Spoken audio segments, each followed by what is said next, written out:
Some are. Some are filled with the Spirit. Some do get filled with the Spirit.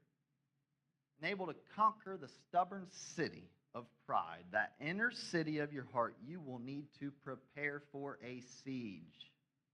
You will need to prepare for a siege against that. Just like Jericho, marching around that city. You're going to march around that inner wall.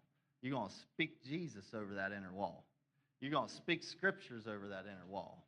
You're going to say, wall, come tumbling down within me. Pride, crush within me. Self, crush within me. He goes on in this article, he says, the citizens of Jericho were well prepared for a siege. A copious spring, which provided water for ancient as well as modern Jericho, lay inside the city walls. There's a water spring going right into that inner city of Jericho, supplying them with water.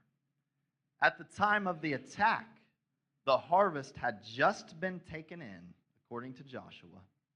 So the citizens had an abundant supply of food in that inner city, beyond the inner wall. This has been borne out by many large jars full of grain found in the Canaanites' homes by archaeologists who excavated the site in the 1930s. With a plentiful food supply. Now listen, this is the part we have to remember here in this story. The archaeologist tells us.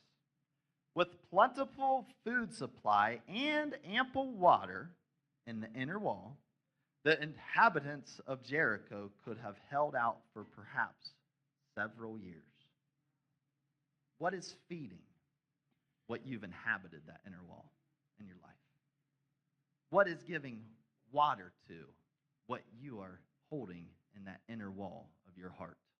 What in your life is keeping that stuff alive? Because just like the inhabitants of that inner wall of Jericho, they had just taken in a harvest. Many of us, when we come to Christ, we come straight out of the world.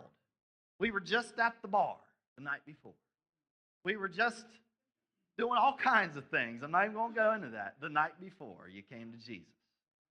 So on the inner wall, you got plenty in there, don't you? Plenty of food, plenty of water to keep self alive. Keep pride alive.